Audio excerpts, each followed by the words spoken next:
Ladies and gentlemen, it's a great honor to be here to celebrate the first event of the U.S.-China Intellectual Property Exchange and Development Foundation. This is a new entity which is going to help both sides of the Pacific Ocean develop their intellectual property policies and their intellectual property assets into a more profitable relationship. I'd like to commend Miss Demi Wei Wong, for her wonderful work in setting this up, and pledge that as a member of the board, we'll be working hard to fulfill her many visions of how this foundation can really become a part of the global network that makes intellectual property work for both China and the United States. Let me pause just a minute and tell you my thoughts about the importance of intellectual property in our coming relationships. As we know, we've been having extensive trade negotiations between the United States and China.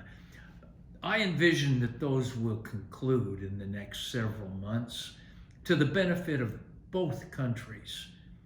And at the heart of that is intellectual property. Of course, intellectual property has always been the driver of the economies of both of our nations. It creates new products, new ideas, new markets, and nothing is more attractive to the consumer than something new and unprecedented and beneficial. And that's the advantage of intellectual property in general, is that it can provide those assets. Well, one of the key debate points during the trade negotiations was intellectual property.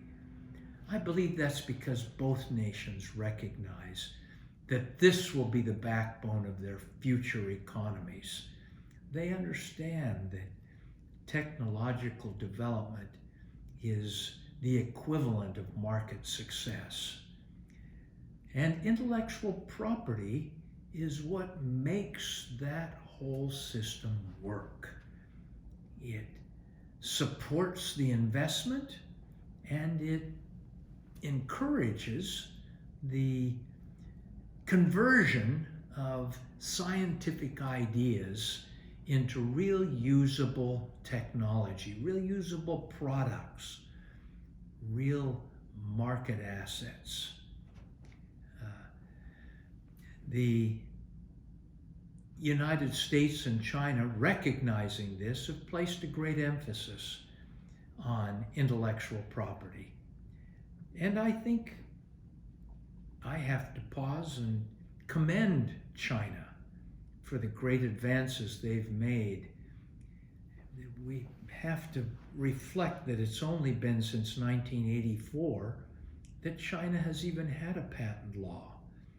And yet in that brief time, they have progressed to being one of the world leaders in intellectual property production and policy. I don't have to probably remind anybody in this audience that China files more patents and trademarks and has more IP litigation than the rest of the world combined.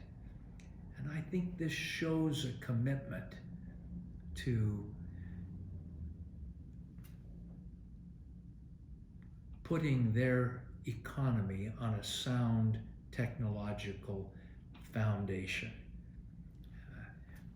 We could talk about the many new IP institutions in China, the 3 new courts, new since 2013, the 21 new forums, they call them, in different cities that again specialize in intellectual property. And then, of course, perhaps the most important part is the single coordinating Supreme People's Court Intellectual Property Court, where a uniform policy on intellectual property can be given to all those other adjudicating entities. And of course, that brings me back a little bit to what this foundation will do. With so many moving parts in Chinese policy, changing so rapidly, and with the relationship between China and the US changing so rapidly, there will be a constant need for information, a constant need for ways to present your technology and your ideas to the new economy. And I think that's what this foundation can help with. I welcome its contributions. I look forward to participating with the other board members in seeing the success as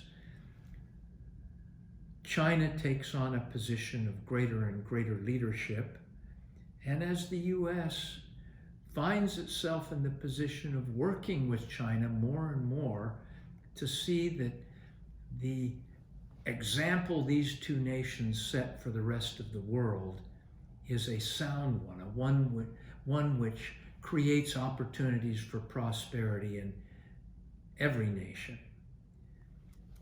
I'd like to conclude once again by thanking Ms. Demi Wong for her vision and insight in creating this, and my hope that as we look back on this founding event 10, 20 years from now, we'll see that this foundation has really played an important role in bringing the US and China together, so that maybe we don't have to have these trade negotiations. Instead, we can adjust our policies appropriately over the coming years together. Thank you very much.